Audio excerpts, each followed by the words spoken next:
Welcome to today's lesson on the interactions of multiple limiting factors on photosynthesis.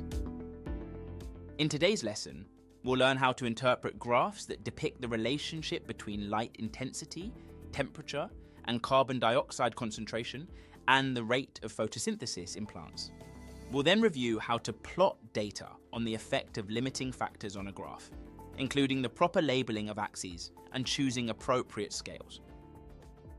So far, we have discussed how light, temperature, and carbon dioxide concentration act as limiting factors on photosynthesis. Understanding how to draw and interpret graphs related to these factors provides visual representation of this effect that can help us make more informed predictions and decisions about plant growth and productivity. These skills are not only fundamental in biology, but also applicable to agriculture and plant research.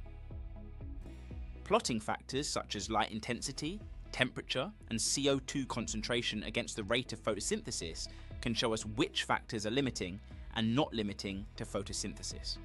Let's interpret some graphs of different limiting factors against rate of photosynthesis to see this in action. Let's start by focusing on the lower line of the graph. We can see that as light intensity increases, the rate of photosynthesis initially rises. This trend implies that light is a limiting factor at lower intensities. Beyond a certain point, however, increasing light intensity further does not increase the rate of photosynthesis. The graph levels off, indicating that light is no longer a limiting factor in the rate of photosynthesis, and instead another factor is limiting the rate of photosynthesis. Now look at the two lines representing different temperatures. Notice that at each temperature, the rate of photosynthesis increases with light intensity to a point before leveling off. However, the saturation point at the higher temperature occurs at a higher rate of photosynthesis. This suggests that temperature is a limiting factor at this point, as increasing temperature will increase the rate of photosynthesis, whilst increasing light has no effect. Now let's try an example that shows the effect of three factors on photosynthesis.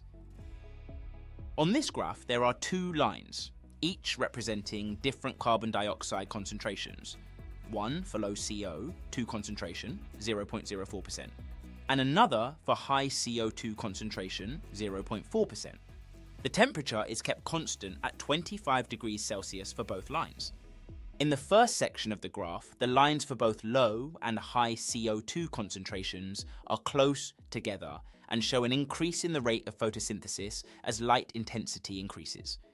Here, light intensity is the limiting factor. As we increase the light intensity, the rate of photosynthesis also increases. The CO2 concentration, despite being different for the two lines, does not significantly impact the rate of photosynthesis in this section.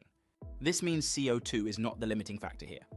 Since the temperature is constant for both lines, it is not affecting the rate of photosynthesis in this section.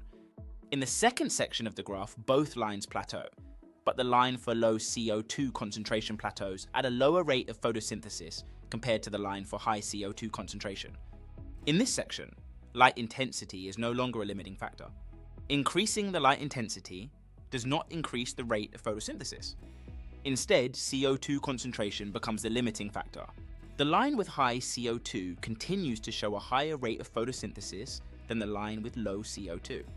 Again, since the temperature is the same for both lines, it is not influencing the rate of photosynthesis here either. Through this example, we've seen how different factors can limit the rate of photosynthesis at different stages. Initially, when light is low, it limits the rate of photosynthesis. As light intensifies, photosynthesis increases until another factor becomes limiting. When light is no longer limiting, the amount of CO2 available becomes the next limiting factor. Higher CO2 concentration results in a higher rate of photosynthesis. Although not a variable in this example, temperature could also be a limiting factor.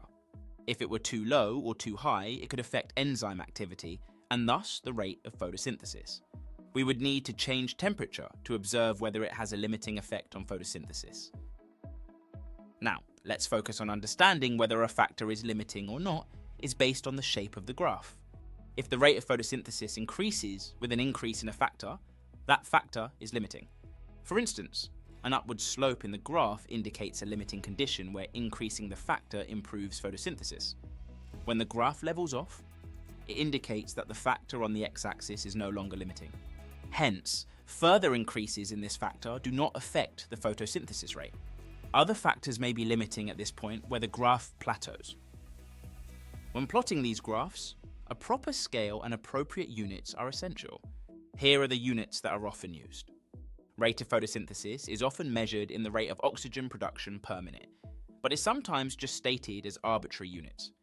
Light intensity is commonly measured in lux. Temperature is measured in degrees Celsius. And carbon dioxide concentration is expressed as a percentage of CO2. By plotting and interpreting graphs of light intensity, temperature, and carbon dioxide concentration against the rate of photosynthesis, you can identify which factors are limiting in various conditions.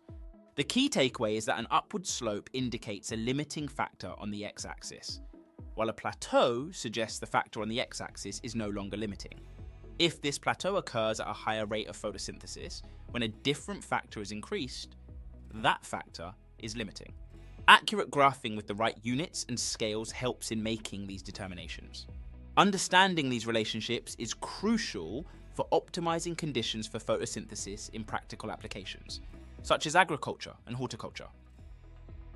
Let's work through some key questions to solidify our understanding of how to draw and interpret graphs, showing the effect of different factors on the rate of photosynthesis. We will refer to a provided diagram that shows the effect of carbon dioxide on the rate of photosynthesis. Describe how carbon dioxide concentration affects the rate of photosynthesis based on the diagram. Firstly, examine the axes. The x-axis represents carbon dioxide concentration, while the y-axis represents the rate of photosynthesis. Then identify the lines. There are two lines on the graph, each representing a different light intensity. Now let's look at the initial increase.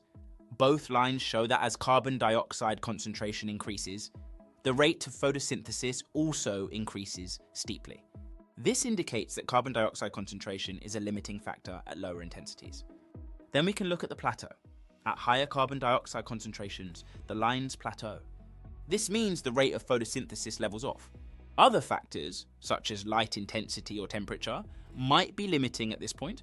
Finally, let's compare light intensity. The line representing the higher light intensity shows a higher rate of photosynthesis before it plateaus compared to the line at the lower light intensity. This suggests that light intensity can enhance the rate of photosynthesis up to a certain point. In summary, we can see that carbon dioxide concentration initially limits the rate of photosynthesis, once carbon dioxide concentration is no longer limiting.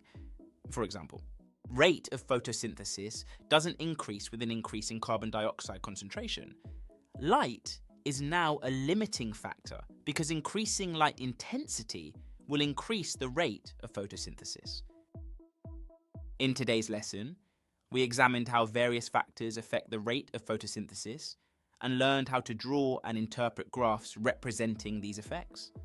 We recapped the three primary factors that can influence the rate of photosynthesis: light intensity, carbon dioxide concentration, and temperature.